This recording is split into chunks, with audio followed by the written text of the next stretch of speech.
아니 그 작가님의 그 대부분 작품 주인공이 외과 의사시라고 그래요. 네.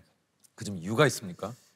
일단 제가 그 의대생 때 하얀 거탑이라는 드라마가 뭐 예술이었죠. 많이 너무 났었죠. 재밌는 거예요. 그래서 그때 이제 나 외과 의사가 돼야겠다라고 결심을 했습니다. 그렇게 생각을 하고 이제 학생 때도 계속 공부 열심히 하면서 그리고 이제 외과 실습을 도는데 제가 들어간 수술에서 환자가 테이블 데스란 거예요. 그 수술대 위에서 돌아가신 테이블 데스. 거예요. 이게 정말 드물어요. 그러니까 학생 때 보기에는 거의 불가능합니다. 레지던트를 하고 뭐 전문의를 해도 뭐 몇 년에 한 번 있을까 말까 하는 사건을 제가 겪은 건데 응급실에 복통으로 온 환자분이 계셨습니다. 30대 초반 젊은 남자였는데 이제 증상은 복통이었지만 CT를 찍어보니까 복부 대동맥이 이제 터지기 직전인 거예요. 그래서 이제 빨리빨리 수술을 하려고 이제 뭐 학생들도 다 동원돼가지고 환자 옮기고 뭐 교수님이랑 펠로우 레지던트 선생님이 수술을 하는데 그때 퍽 하고 터진 거예요. 이게 대동맥이 피가 이제 천상으로 솟고 다 막 거의 뭐 피바다가 됐는데 그 상황에서도 이제 계속 수혈팩 막 쥐어 짜고 뭐 하는데 이게 안 돌아와요. 그냥 그 자리에서 이제 환자분이 사망을 한 거예요.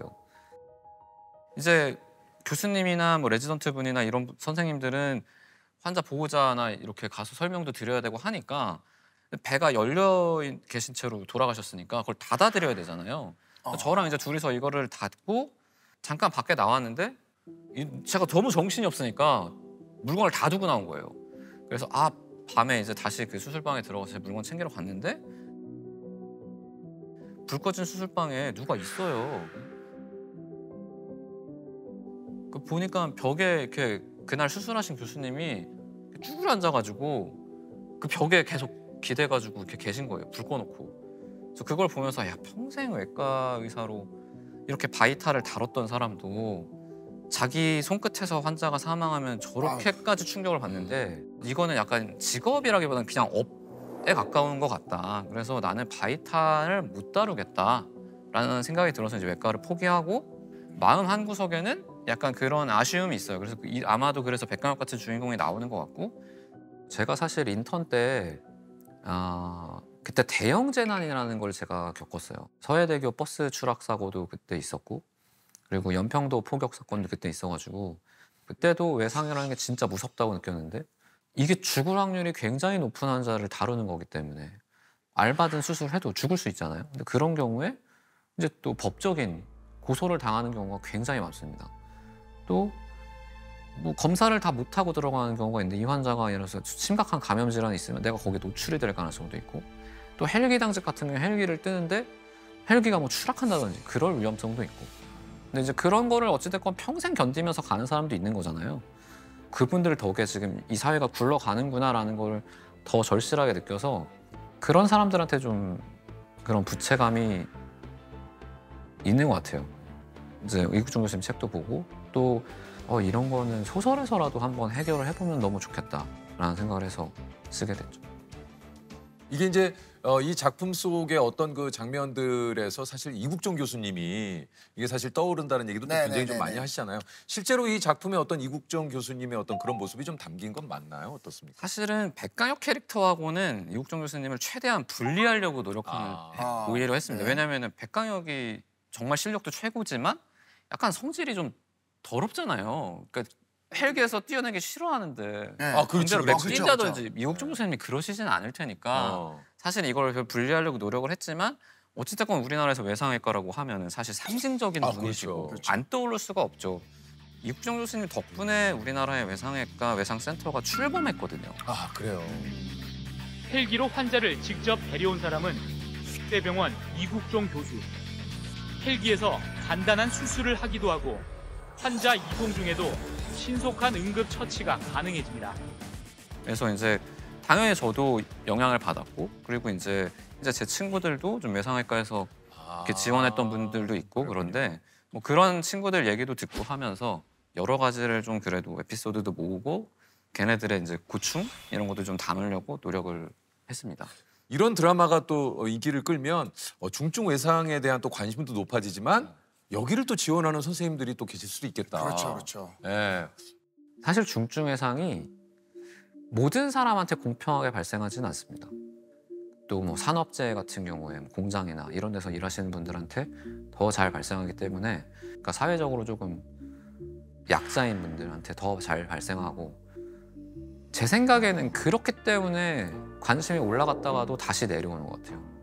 드라마를 기점으로 더 많은 외상외과 교수님들하고도 소통을 하게 됐는데 근데 그분이 6년째 막내입니다. 그러니까 밑에 안 들어오는 거예요. 너무 힘드니까. 스케줄을 보면 한 달에 10번 24시간 당직을 서는데 그걸로 끝이 아니고 외상외과 환자가 이제 중환자실에 입원을 하면 그 중환자 케어도 해야 되니까 또 다른 외상외과 교수님, 주대 외상외과 교수님은 헬기 당직도 서고 하시는데 그 와중에 보호자한테 폭행을 당해가지고 사실은 상상보다 더한 어려움이 있습니다. 근데 그런 것들을 소설에서 다 녹여내지 못했고 그런 부분이 좀 아쉽긴 하죠. 그러니까 요즘은 그런 생각 들어요. 예전에는 이제 의학 드라마를 쓰신다 그러면 뭐 병원에 1년 내내 거의 살았다. 뭐 응급실에서 뭐 이런 거 뭐 수술 집도 과정이라든가 양해를 구했습니다만, 그러니까 그렇게 오랫동안 준비를 하셔가지고 의학 드라마 한 편을 완성을 했는데 이제는 그 실제 의사 선생님께서 사실 드라마를 쓰시고 우리 변호사님도 마찬가지잖아요. 그렇죠. 그 법정 드라마라든가 예를 들면 이런 것들을 그 사실 변호사님이 쓰시고 요즘은 진짜 이런 세상이 되다 보니까 진짜 대단한 것 같아요. 예. 또 노력해서 딴 소위 말해서 자격증이잖아요. 그 장난 아니에요. 이것도 좀 아쉽지는 않으세요? 주변에서도 그렇고. 그러니까 사실 막상 생각해보면 레지던트 때도 저한테 재밌게 했었고 군의관 때도 재밌게 하긴 했었는데 이제 글을 쓰고 그 글에 대한 반응이 있고 막 사람들이 재밌어하고 하는 게 너무 신나는 거예요. 그래서 이제 글을 쓰다 보니까 이제 그냥 전업 작가가 지금은 된 거죠. 우리 현직에 계시는 지금 동료분들도 계실 거 아니에요? 의사 선생님들. 장미 씨의 그 대사 중에 그런 게 있잖아요. 의학 드라마를 보시면서 의사에 저런 사람이 어디 있어? 맞아. 그쵸. 그러니까 그런 것도 조금 그런 것도 일부러 좀 섞으신 거죠. 예.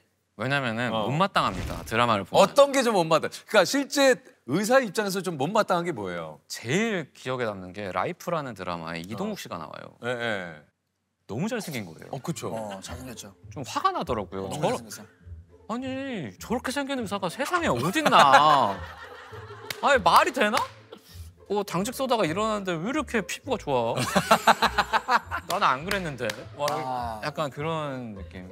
딱 보면 냄새 날 것처럼 생겼어요. 다 그 당직 썰 때는 딱 봐도. 왜냐면 씻지도 못하시고 막. 네, 그리고 일단 본판도 사실 많이 씻어도 약간 이렇게 될 때 있거든요. 근데 이제 그 친구가 못 씻었어. 그럼 이제 더 그렇잖아요. 근데- 그게 리얼인데. 그러니까 소위 말해서 현실은 뭐 거의 씻지도 못하지, 네. 잠도 못 자지, 뭐 그러니까 엉망진창인데. 슬기로운 사생활을 제가 유튜브 하니까 이제 그 리뷰를 리뷰하려고 하니까. 네. 봤는데 이제 그 세계관에서는 이제 교수랑 레지던트랑 이렇게 막 사랑을 하고 제가 드릴 건 없고 이거 있을 수 없는 일이 그래요? 이건 거의 스톡홀름 신드롬입니다. 레지던트가 교수를 사랑할 수는 없어요. 같은 또 이렇게 왜 여러 가지 힘든 일을 겪다 보면은 남도 모르게 좀 애틋한 감정이 좀 싹 트지 않을까 주로 했는데. 그 힘든 일을 겪게 하는 사람이기 때문에 엄청 혼나고 그러니까 왜냐면 이게 스톡홀름 신드롬이라는 게 그런 거잖아요. 그런 거잖아요. 뭐 인질처럼 있다가 사랑을 느끼는 거잖아요. 아니 그렇게 하는데 그러니까 그게 아니고는 그런 거? 힘들다. 저는 그렇게 생각합니다. 그리고 막 수술방에서 뭐 학생들이 힘들다고 막 따뜻한 생리식염수 주고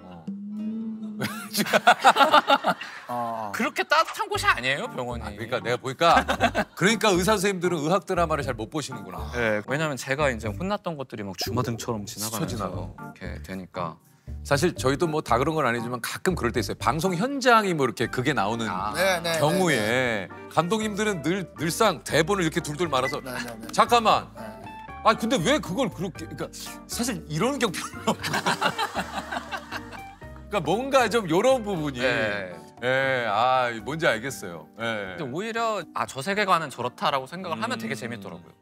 그리고 이제 또 이 이후에 이제 또 우리 작가님의 어떤 이제 작품에 이제 많은 분들이 관심을 갖고 여기저기서 이제 작품 계약을 또 맺고자 하는 계약 이제 이런 딜들이 많이 들어오죠. 사실 이쪽으로도 망상을 또 돌려봤습니다. 어떻게 돌려? 그래 돌려야 저도 망상을 많이 돌려요. 어떻게 제가 돌려봤어요? 다른 소설도 썼으니까 이제 이것들도 드라마가 되면은 이제 낙준이네라고 예능 하나가 생겨가지고 제 원작 소설을 드라마에 주연하셨던 분들이랑 같이 이제 토크쇼.